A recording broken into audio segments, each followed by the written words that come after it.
আসসালামু আলাইকুম বন্ধুরা, কেমন আছেন সবাই? আশা করি আল্লাহর অশেষ রহমতে সবাই ভালোই আছেন। তো কাছে বা দূরে যে যেখান থেকে আমার এই ভিডিওটি দেখছেন তাদের সবার প্রতি শ্রদ্ধা এবং ভালোবাসা জানিয়ে নতুন একটি ভিডিও শুরু করছি। তো আশা করি ভালো লাগবে, দেখতে থাকুন। তো আজকে আমি দুপুরবেলা রান্না করব, মানে দুপুরের খাবারের জন্য রান্না করব আর কি। রান্নাটা আমি সকালবেলায় করছি। দুপুরে খাবারের জন্য রান্না করব বুটের ডাল দিয়ে ডিম। তো মজাদার এই ডিম রান্না, ডিম এবং ডাল রান্নাটা যদি আপনারা পছন্দ করেন তাহলে প্লিজ একটা সাবস্ক্রাইব করবেন এবং বেল আইকনে ক্লিক করবেন যেন পরবর্তী ভিডিও ছাড়ার সঙ্গে সঙ্গে পৌঁছে যায় সবার আগে আপনার কাছে। তো তার জন্য আমি বুটের ডালটা সিদ্ধ তুলে দিয়েছি।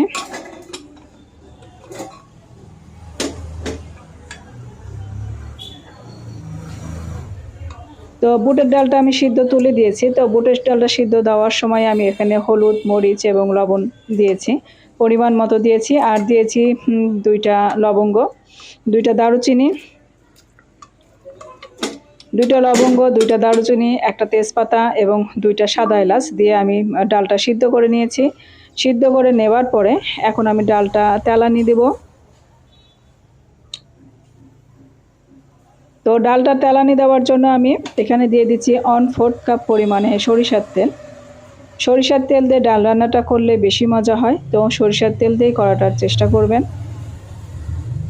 আর এখানে দিয়ে দিচ্ছি 1/4 কাপ পরিমাণে আপনার পেঁয়াজ কুচি। আর দিয়ে দিচ্ছি 4-5টা দেশি রসুনের কোয়া আর কি, 5-6টা হবে দেশি রসুনের কোয়া ঝুরি করে দিয়েছি। আর এখানে শুকনো মরিচ আমি 4টা কুচি কুচি করে কেটে দিয়েছি আর কি।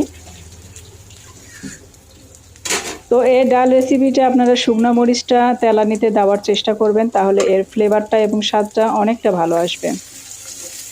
তো যে পেঁয়াজটা একটু ব্রাউন করে ভেজে নিব। আর অন্য চুলায় আমি ডিম সিদ্ধ করে নিয়েছি।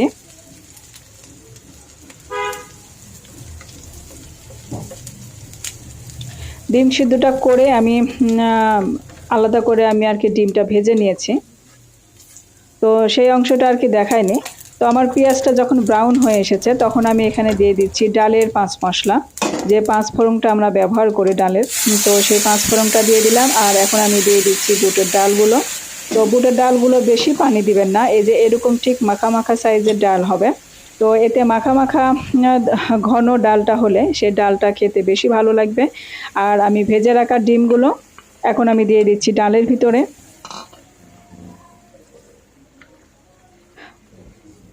তো আমার এই ডাল রান্নাটা কেমন লাগলো আপনাদের কাছে দেখে অবশ্যই কমেন্ট করে জানাবেন এবং যদি ভালো লেগে থাকে তাহলে প্লিজ সাবস্ক্রাইব করে বেল আইকনে ক্লিক করে রাখবেন যেন পরবর্তী ভিডিও ছাড়ার সঙ্গে সঙ্গে পৌঁছে যায় সবার আগে আপনার কাছে।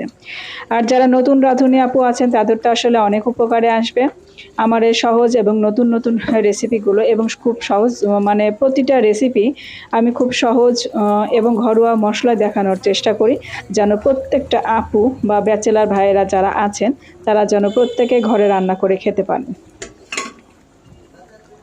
তো এই যে দেখতে পাচ্ছেন ডালের বলক উঠে গেছে।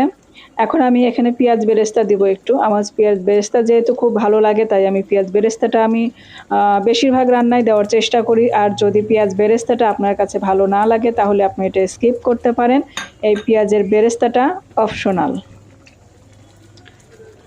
তো এই যে পেঁয়াজ বেরেস্তা দিয়ে আমি এখন নামিয়ে নিব।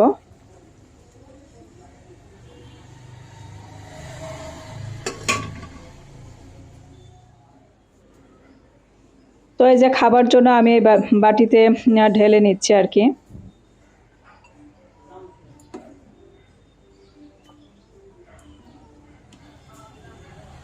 তো বন্ধুরা, বগুড়া থেকে কোন কোন নতুন নতুন বন্ধু বা আপুরা বা ভাইয়ারা আমার এই কুকিং চ্যানেলটা দেখছেন তারা কমেন্ট করে জানাবেন। আমি আসলে বগুড়ারই মেয়ে, বগুড়ারই থাকি আর কি, বা বগুড়ারই বউ আর কি বলতে পারেন। তো বগুড়া থেকে যেসব আপুরা বা ভাইয়ারা দেখছেন তারা কমেন্ট করে জানাবেন।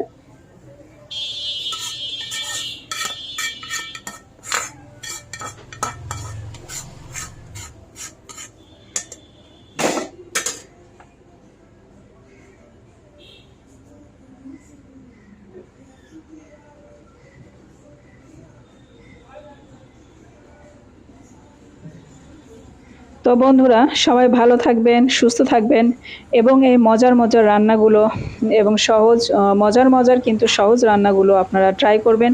ট্রাই করার পরে কেমন লাগলো কমেন্ট করে জানাবেন। সবাই ভালো থাকবেন, সুস্থ থাকবেন। আল্লাহ হাফেজ।